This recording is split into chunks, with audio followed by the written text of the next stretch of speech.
Hey guys, and welcome back to another YouTube video. In this video I'll be going through my round 4 tips and going through and sort of my reasonings as well for round 5. So before we get into this video, remember to like and subscribe, turn the notification bell on so you know when I upload for these videos.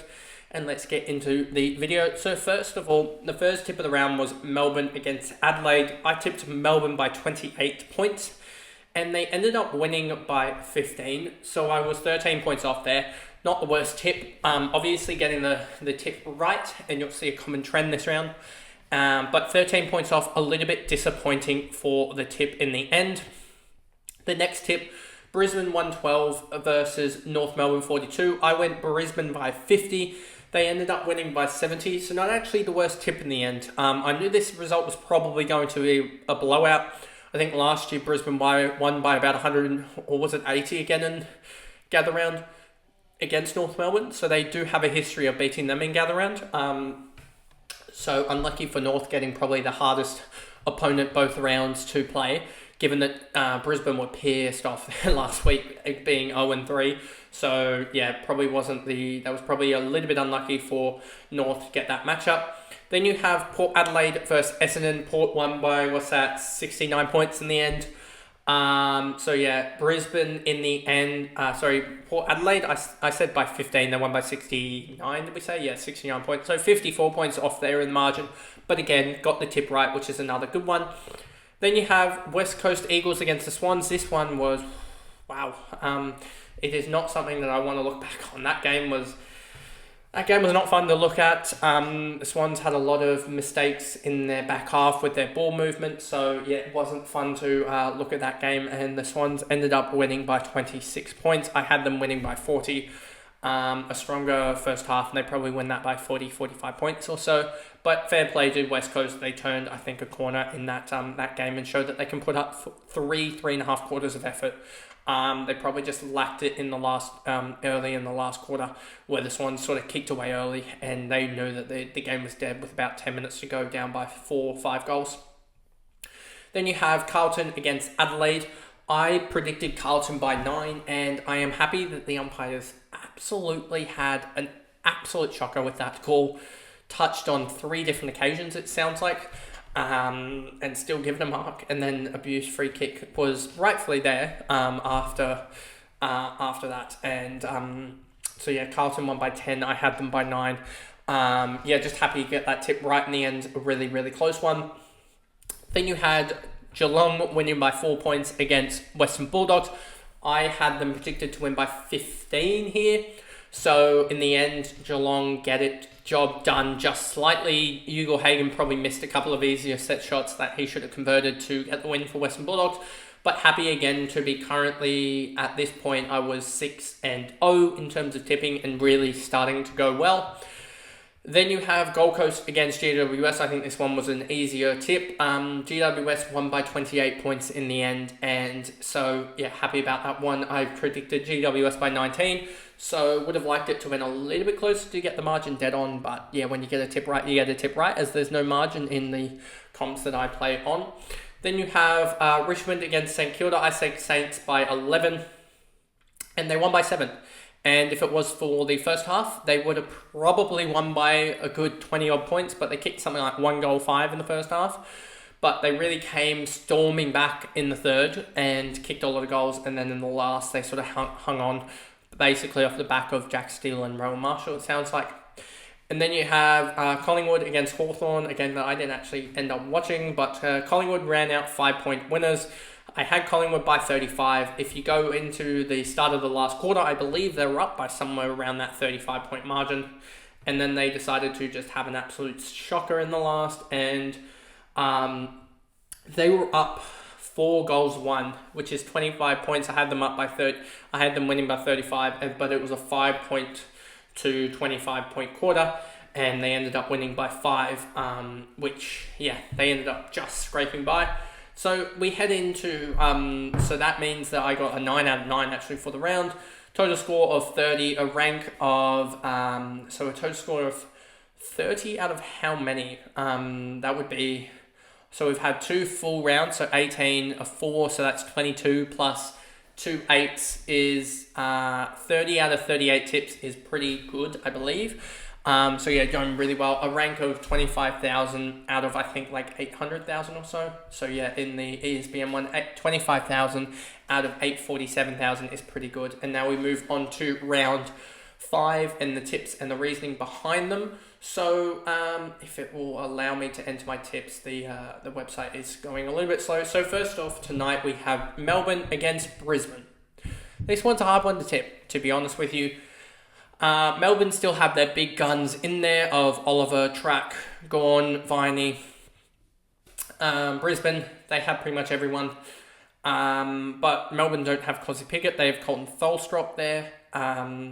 I think I'm still going to go with Melbourne just because I don't think that Brisbane play well there. I think there's still some scars there from the grand final as well as other games there at the MCG. So I'm going to go Melbourne in a tight one by, I think, 19 points. So I know that isn't too tight, but I think they win by 19 in the end.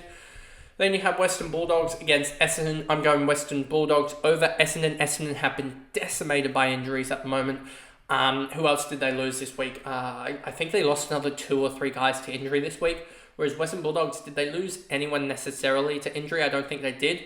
So I think I'm going to go Western Bulldogs by 26 points in a high-scoring game. I think this one could have over 200 points. This game here, Western Bulldogs versus Essendon. GWS against St Kilda. I think you've got to go GWS with the way that they're playing at the moment. Their midfield and their backline connection is really, really fluid at the moment.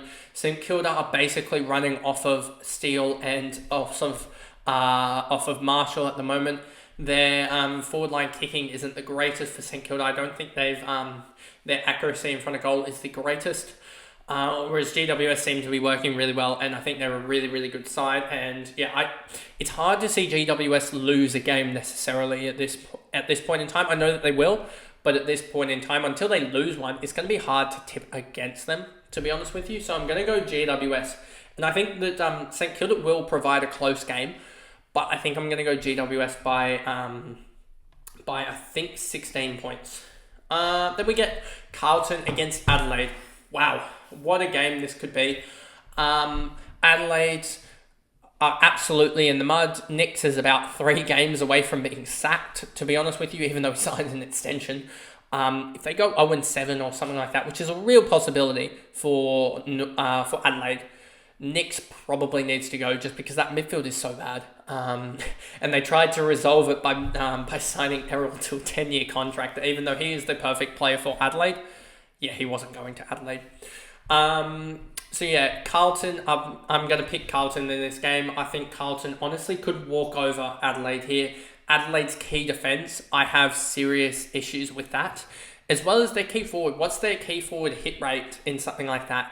I think their key forward marking or contest win rate is like 6%, which is 3 times lower than the second worst in the comp. I think North Melbourne is second worst at like 17%. Or whatever. Let's actually go to that and figure that out. I'm not necessarily going to show it, but I'm just going to try and find the one that's really showing that they really are not providing well. Not launches. Where is it here? Not launches, not that. Is it maybe team averages or something? Here we go. Maybe it's this.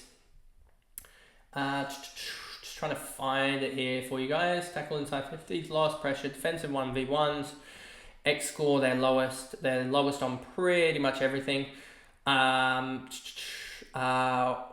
1 versus 1 win percentage, they are down in last place. Offensive 1 versus 1s, they are actually up in top for offensive 1 versus 1s. Launches, they're second last. I'm trying to find the stat that they were like 6% or whatever on, which was like absolutely horrific, but I cannot seem to find it at the moment. So yeah, they were just, it was absolutely horrific what their thing was, but I cannot seem to find the Adelaide one that was so bad that it was so poor. So yeah, they just know that one of their stats is so poor that it could be, is it something to not contest possessions, clearances? No, not that. Marked inside 50 rate, maybe? Their mark inside 50 rate is 11%. Inside 50 marks is down 3. Their intercept marks as well is I don't know what exactly that. Their lead marks as well is actually up there. Where is it now?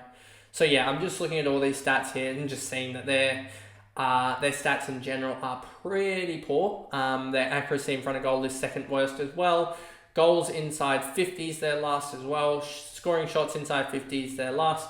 Score involvements, I believe, inside 50, they're last. Score involvements, they're last. Launches, they're second last.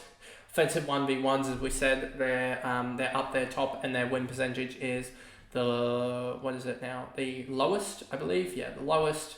X score lowest. I think they're lowest in pretty much every stat, which pretty much shows that they're not actually, that they can get it in there, but they're not actually getting it in there to, I think, a good enough position, which is partially their forwards being absolutely horrible, but partially their midfielders not actually breaking the lines big enough and getting a deep enough entry to get a score in there, in my belief. So I think that Carlton win this one by, I think they hand it to them, and I think they win it by 38 points.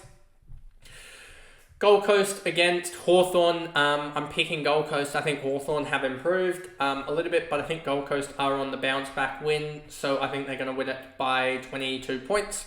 Then you've got Port Adelaide against Fremantle. I think this one, Fremantle will obviously be annoyed at what happened, but I think Port wins this one just because of their midfield, to be honest with you, and I think they win it by 14 points. I think it'll be a really close one. Then you get to Sunday, and you got Geelong against North Melbourne. No one has actually tipped Geelong as of yet. North Melbourne as of yet. It's 100% Geelong. I'm going to continue that trend. I don't see Geelong losing this one, and I think Geelong is going to win by I think 40 points. And then you've got West Coast versus Richmond. I think Richmond still wins this. I see that a lot of people are tipping West Coast, but I don't know. Can they actually back up that effort? West Coast, they'll be in front of their home fans, which will probably help.